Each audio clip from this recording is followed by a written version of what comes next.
been asked to reply on behalf of the Prime Minister who's visiting China and Japan. Mr. Speaker, yesterday was Holocaust Memorial Day, and for the first time a Holocaust survivor, Marla Trivich, addressed Cabinet. I found her testimony profoundly moving, especially having recently visited the Badenoch concentration camp in Poland. We owe it to every survivor and to the 6 million Jewish people murdered in the Holocaust to never forget. We will build a national Holocaust Memorial and Learning Centre next to this Parliament so that the voices of survivors are never forgotten and their courage inspires future generations. Mr. Speaker, I know the thoughts of the whole House will also be with the family and loved ones of Captain Philip Gilbert Muldowney of the 4th Regiment Royal Artillery, who died on Sunday. We will never forget the courage, bravery and sacrifice made for our country by British servicemen and women. This morning I had meetings with ministerial colleagues and others. In addition to my duties in this House, I shall have further such meetings later today.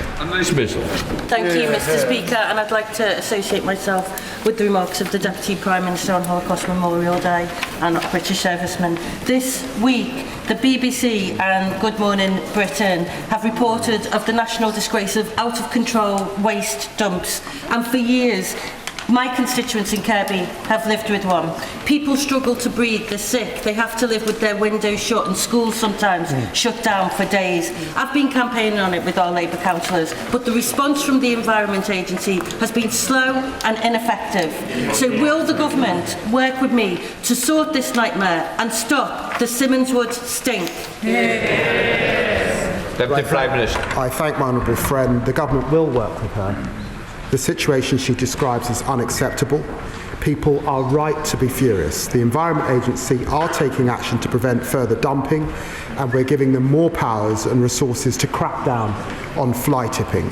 I'll make sure that ministers keep her updated of their efforts. And speaking of garbage, Mr. Speaker, I note Reform's spring cleaning of the party opposite is continuing this week.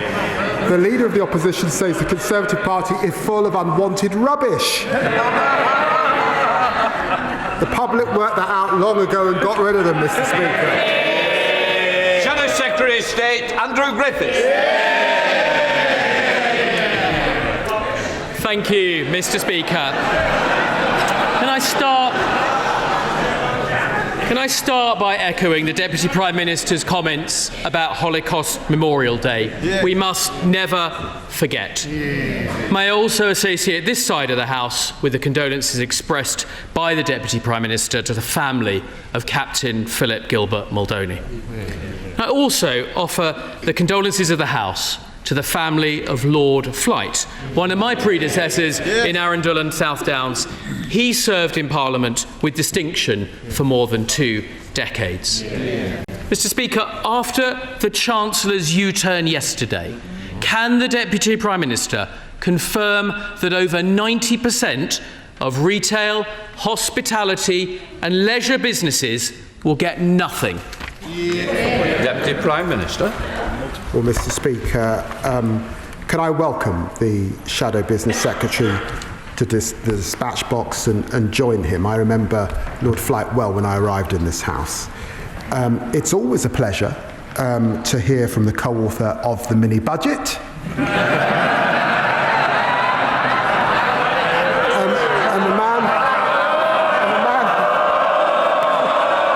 And the man who said that Liz Truss's has the best plan to deliver for voters. Remember that?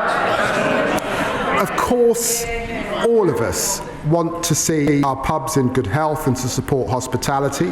That's why the Chancellor announced a £4 billion package of support.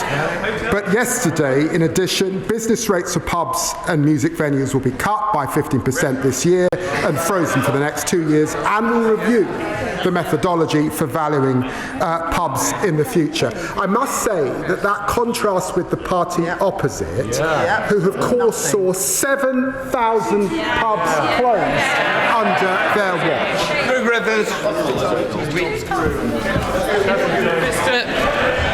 Mr. Speaker, he wants to talk about experience. I spent 25 years building businesses, creating jobs.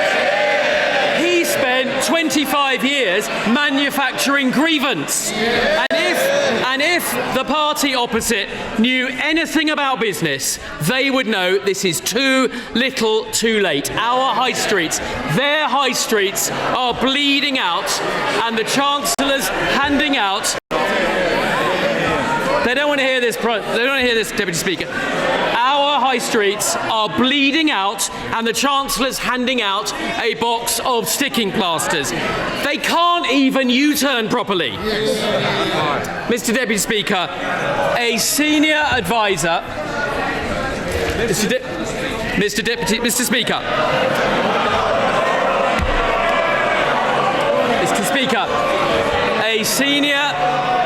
A senior advisor to Andy Burnham said yesterday the Chancellor just wants a cheap headline. Meanwhile, our high streets are being decimated. He's right, isn't he? Prime Minister. I've got to say, Mr. Speaker, he talks about business. We know what his plan for business is.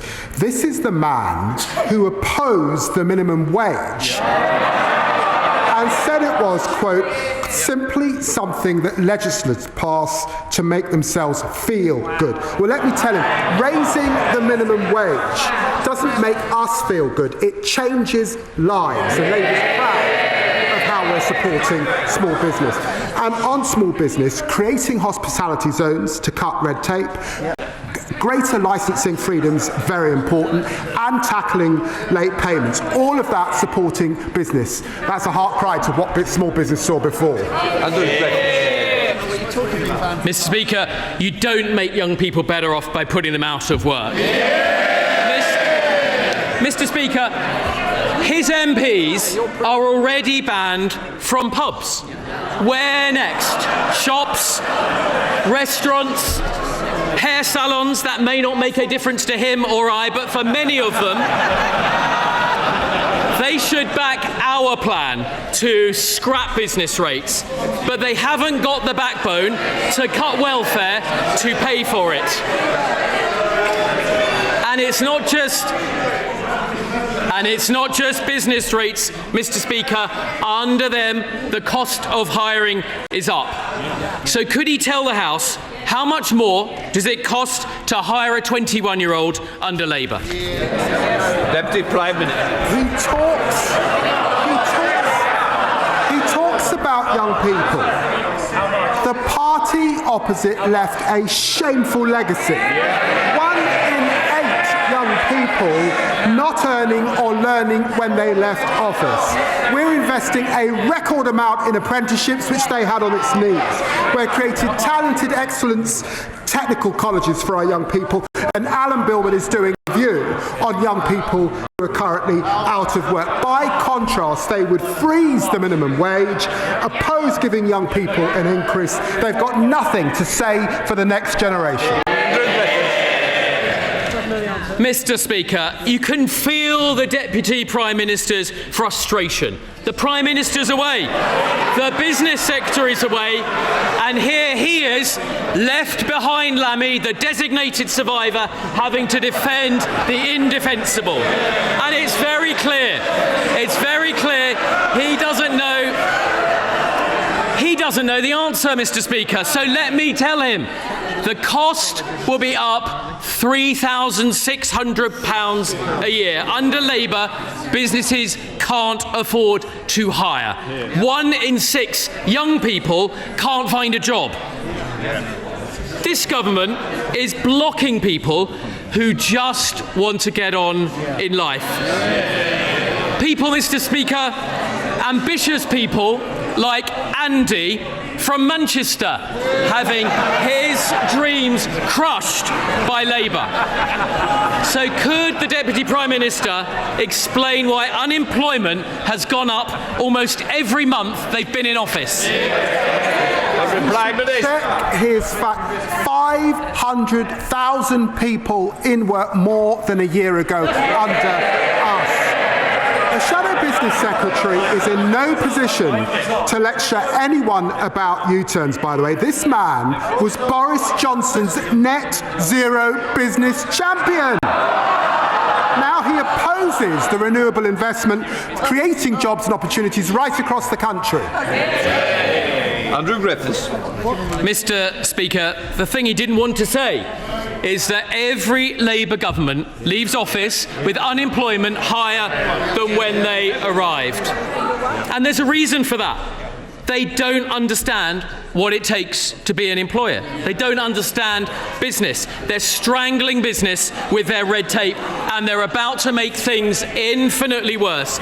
So will he tell us his government's own estimate of the cost to business of the Unemployment Act? Deputy Prime Minister. I'm going to take no lectures from you on business.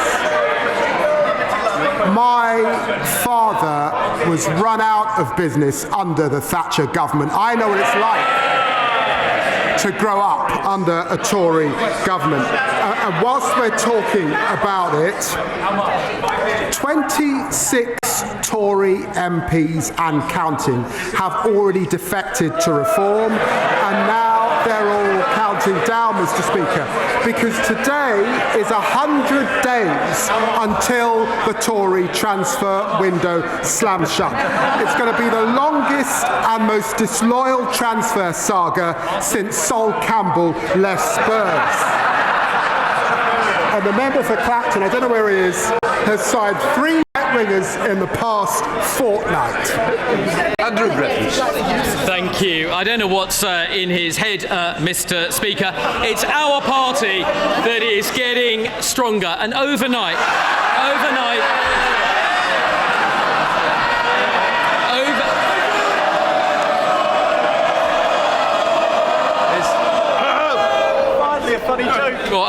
Mr. Speaker, we learned that the former Deputy Prime Minister has got 80 names.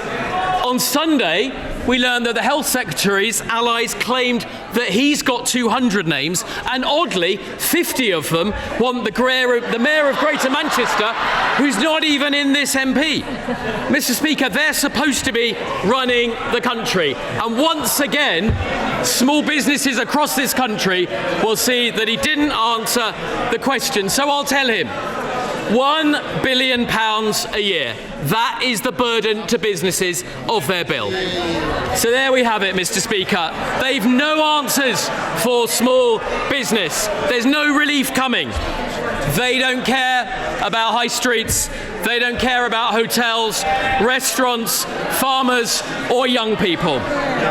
Won't the Deputy Prime Minister admit what the members behind him are thinking? That it's not the Prime Minister going to China that's the problem, it's the fear that he might come back. Deputy Prime Minister. Mr. Speaker, he's not going to get this gig again, is he? Let's face it.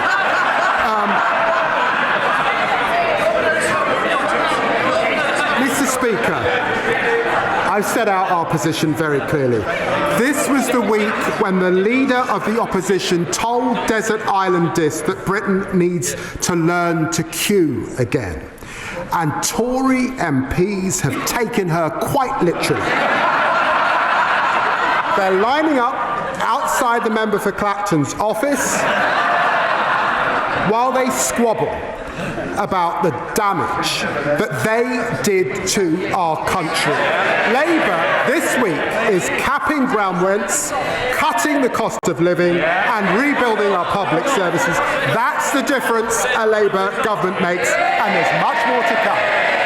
Your personal data could be exposed right now without you even knowing it. And if you want it removed, use incogni.com/GB News in the description now and get 60% off an annual plan on us. Incogni reach out to the data brokers on your behalf and request that your information be deleted from their databases. And they'll keep sending removal requests to make sure your data stays gone. Sometimes your information ends up on strange, obscure websites that automated tools just can't reach. And that's why Incogni just launched their unlimited plan with a feature called Custom Removals. With this, you can submit any link where your personal information appears is literally paste in the URL and their privacy team will investigate and work to get it removed. And getting started is super easy. Hit the link in the description, create an incognito account and tell them whose data you want removed. Grant them permission to work on your behalf, and then all you've got to do is sit back and relax. They'll keep you updated along the way. Incognito is totally risk-free for 30 days. If you try it, it's not for you, you'll get a full refund. So take back control of your personal data today with Incognito. Use our code GBNews at checkout via the link in the description and you'll get 60% off an annual plan.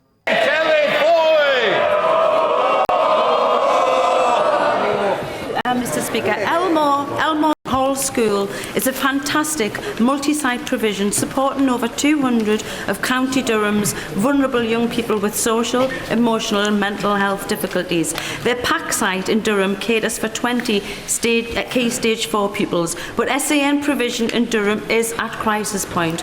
With an extra school site and PAC extension, Elmore could offer more young people opportunities to thrive locally, saving thousands in costs for alternative provision and taxis. Will the Deputy Prime Minister arrange for the DFE Minister to visit the PAC site, and will they work with me to support the urgent need for additional school facilities and PAC accommodation so young people in Durham can access the education they deserve closer to home? Deputy Prime Minister.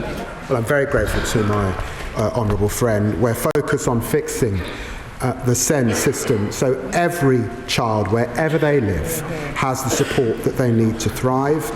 And we will continue our national conversation on reforms. We're also boosting investment into SEND. That includes 200 million to roll out more training for teachers and over 100 million for Durham County Council. I'm sure a minister would be happy to meet with my honourable friend and visit the site at the earliest opportunity. Deputy Leader of the Liberal Democrats, Daisy Cooper. Thank you, Mr. Speaker. On behalf of my party, may I join with the Deputy Prime Minister in marking Holocaust Memorial Day, We Will Not Forget, and also honouring the service of Captain Philip Gilbert Muldowney, who died on Sunday.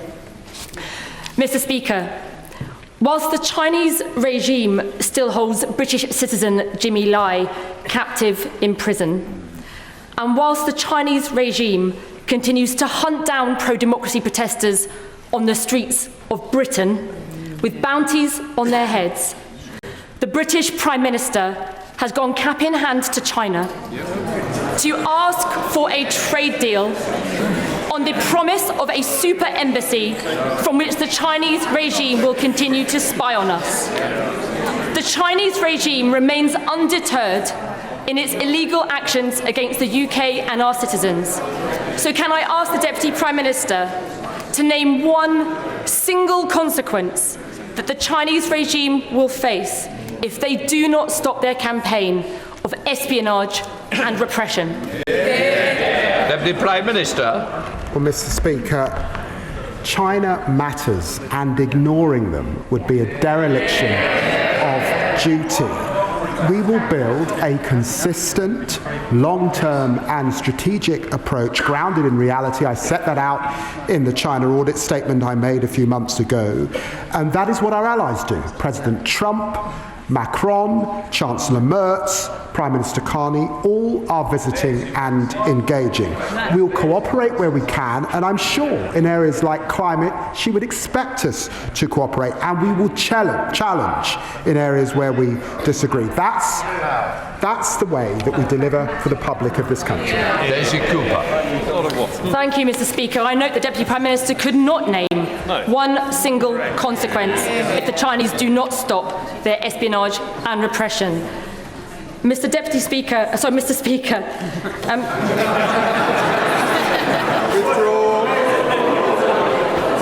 Mr. Speaker, the Deputy Prime Minister has responded as if the world has not changed. With Russia waging war in Europe, with the Chinese hunting protesters and pro-democracy protesters on our streets, and with President Trump undermining NATO and the rules-based order which keeps us safe. We have got to act with urgency to strengthen our alliances with trusted allies in Europe and the Commonwealth, and we have got to ramp up defence spending now. Can I ask the Deputy Prime Minister, will he consider as a first step the Liberal Democrat plan to issue defence bonds to raise £20 billion in the next 2 years in order that we can rebuild our armed forces and give British savers the opportunity to invest in the defence of our nation? The Prime Minister. I've got to say, I've been here long enough to remember when Labour left office, 2.5% we were spending on defence, and when they were in government with them, they cut it. Thank you, Mr. Speaker. Does the Deputy Prime Minister agree with me that the good work of this Labour government to get the NHS back on its feet, with waiting lists down, including by 2,400 in my constituency, ambulance waits down, and prescription charges frozen, would be put at risk, could be put at risk by Reform UK, as confirmed at the weekend, when the last but one defector, the Honourable Member for Romford, when asked about a private health insurance system, said, "I don't object to that." Deputy Prime Minister. Well, he's right. Waiting lists are down 3,200 in his local area, and he's right to highlight the progress with our plan to get the NHS back on its feet. Thanks to this Labour government decisions, waiting lists have fallen by over 300,000 since the election. And we delivered 5.2 million extra appointments, slashed ambulance response times, and recruited 3,000 more GPs. Meanwhile, the member for Romford confirmed at the weekend that Reform would support privatising the National Health Service. Labour will never let it happen. Trusted with our National Health Service. Mr. Speaker, this week marks 2 years from the attempted great deception of the former government and the DUP that the Irish Sea border was gone. No checks, no paperwork was the strapline. And yet within the first few months of this new year alone, we've had imposed a veterinary medicine border, and we've had a ban on new GB cars being sold in Northern Ireland.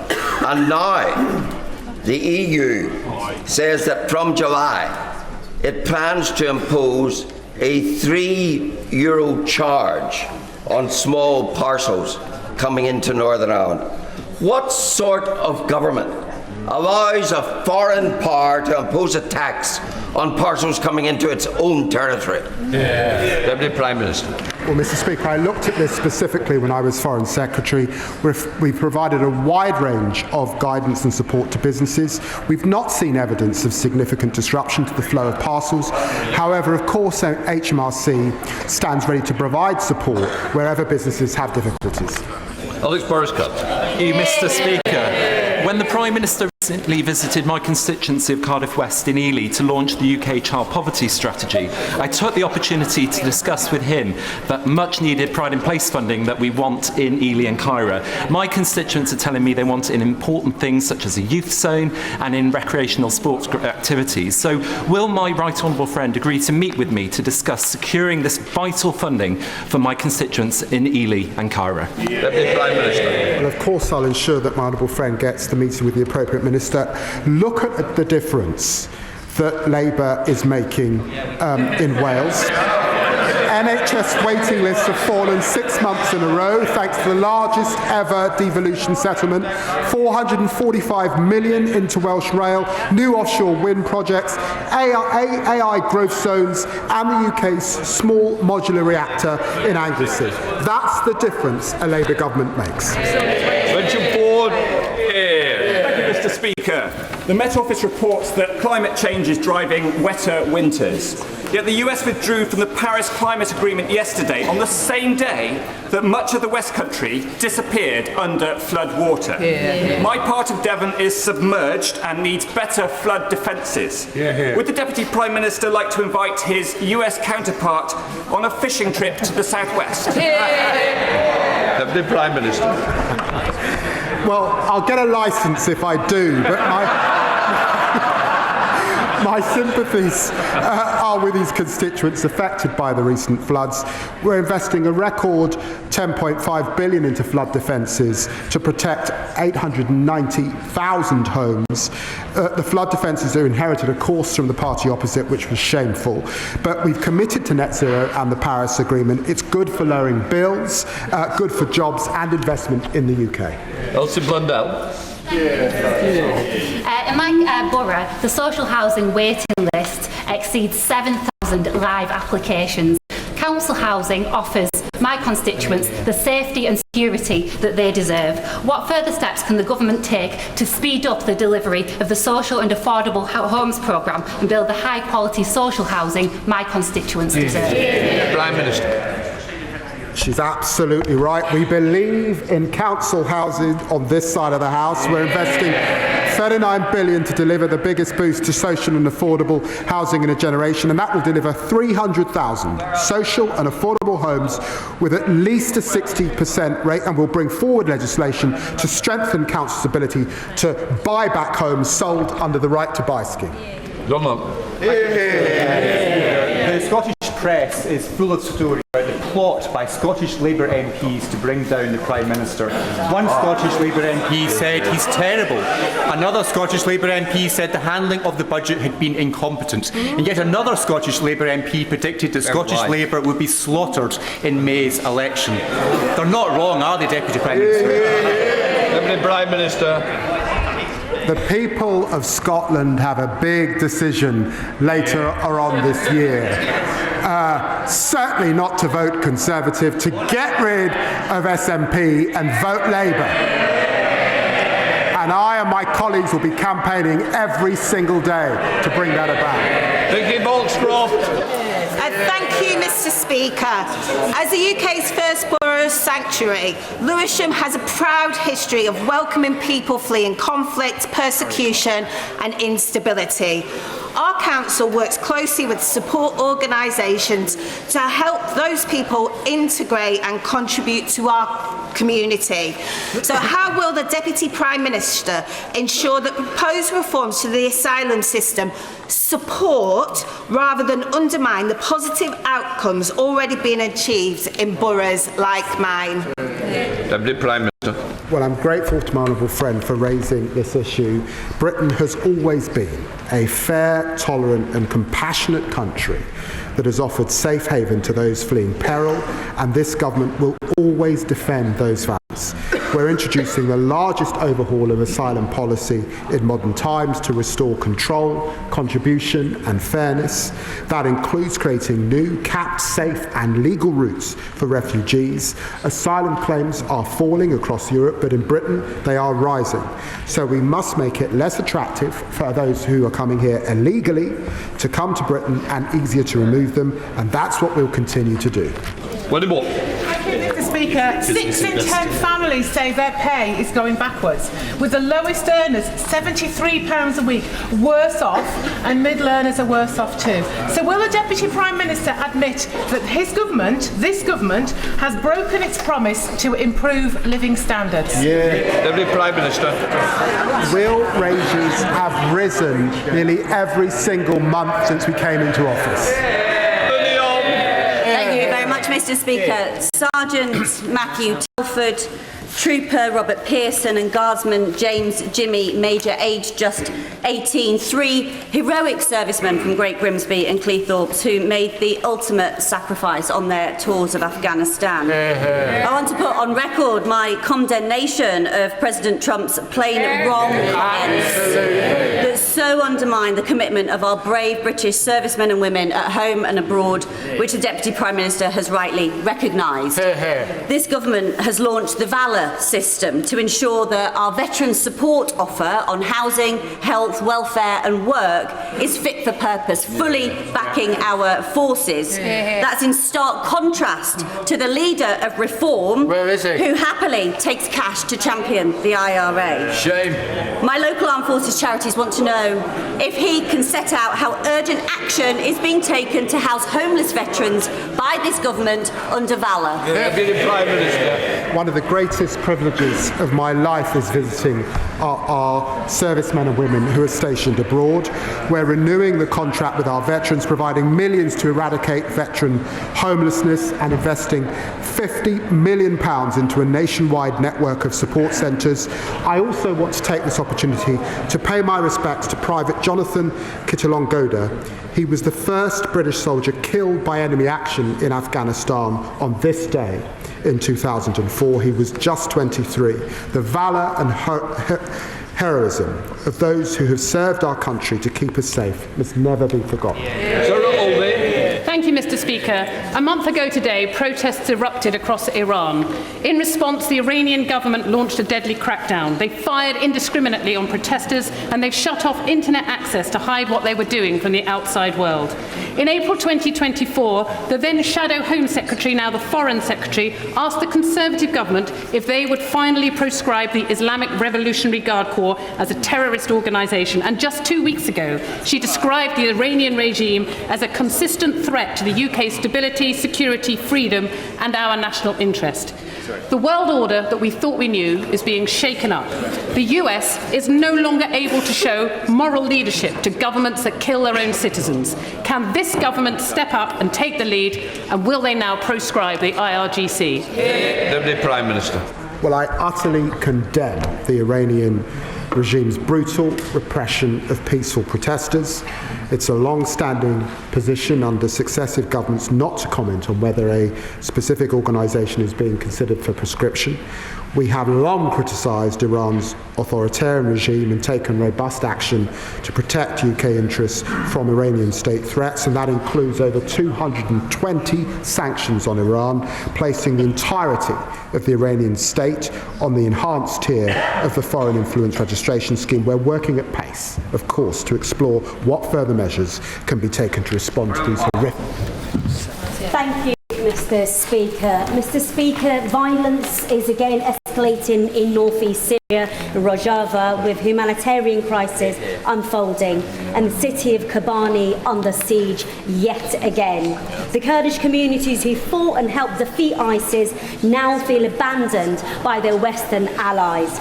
Will the Deputy Prime Minister commit to working with our allies to hold the Syrian regime to the March 2025 agreement by securing protection for Kurdish civilians, pushing for a meaningful immediate ceasefire, opening humanitarian corridors into Kobani, and supporting constitutional recognition for Kurdish region? Prime Minister. Well, recent events in Syria have been deeply concerning.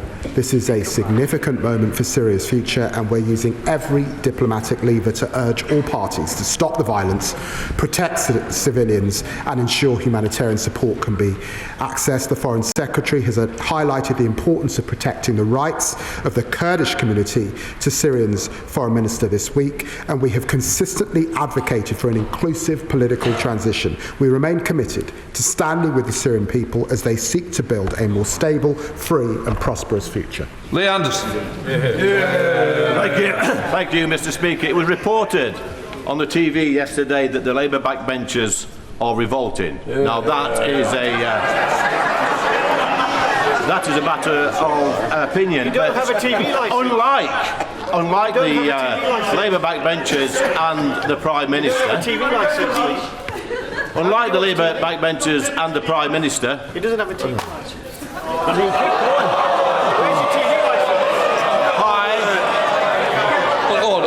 Order. I didn't want to have to get up. One of us is going to sit down, it's not going to be me. Who was the person that was speaking out then? If you haven't got the guts to admit to shouting somebody down, leave the chamber. Lee Anderson. Thank you, Mr. Speaker. Unlike the Prime Minister of our country, I've never been thrown out or barred from a pub, and after yesterday's disastrous announcement to save our pubs, there's no wonder it's cleared off to China. But I've got one question for the Deputy Prime Minister. Will he come with me to Ashfield to visit some pubs and speak to some landlords and explain to them why over 500 pubs have closed since this Labour government came into power, and why another 500 pubs will close in the next year? Come on, be a man. Deputy Prime Minister. Well, Mr. Speaker, I think I once campaigned with the honourable gentleman who was a member of the Labour Party. And it's been said of him that when he left, he enhanced the IQ of the Labour Party and the IQ of the party that he went to. I wonder what job the honourable member is pitching for on Reform's shadow cabinet. They've got Nadeem Zahawi to advise on tax, the member for Newark to open up the borders. Now they need Liz Truss to crash the economy. Ian Byrne. Thank you, Mr. Speaker, and I hope you get well soon. Lydia Jakeman is 19 years of age and has been given a devastating diagnosis of motor neurone disease. When she was told she has a very rare form of the disease that can be treated with a groundbreaking new drug called tofersen, her family were given hope. They have since discovered that while the drug has been made available to the NHS free of charge, a local trust has declined to deliver it. This afternoon, a family will be arriving at Downing Street, having walked from Southampton to highlight this injustice. Will the Deputy Prime Minister work with me, MPs from across the House, the Department of Health and Social Care Ministers, as well as NHS bosses, to deliver fair access to tofersen for all living with this rare form of motor neurone disease? Deputy Prime Minister. Well, can I say to my honourable friend that I'm sorry to hear about those that are waiting for this treatment, and of course I will ensure that he gets the appropriate meeting with the relevant minister. James Badenoch.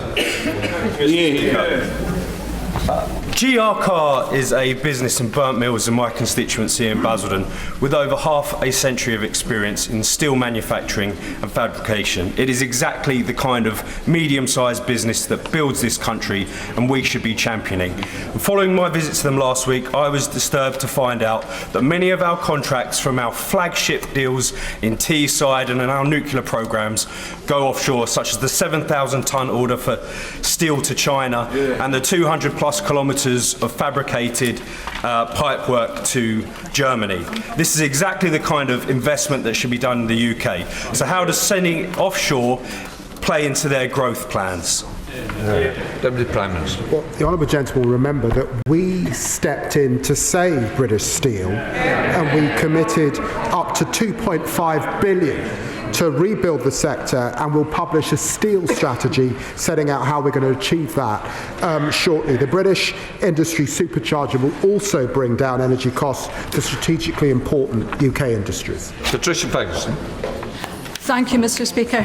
At a time when this government is promoting a duty of candour to ensure all public servants, including ministers, should have a legal duty to act with transparency and frankness, and when the Scottish Government has indicated it hopes that legislation will apply there too, does the Deputy Prime Minister support calls for the current First Minister, a former First Minister and a former Health Minister to appear before the inquiry into the deaths of adults and children as a result of contaminated water at the Queen Elizabeth University Hospital in Glasgow, a scandal widely thought to be the worst since devolution began? Deputy Prime Minister.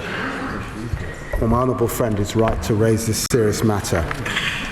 It's a scandal, one of the worst failures in modern Scottish public life.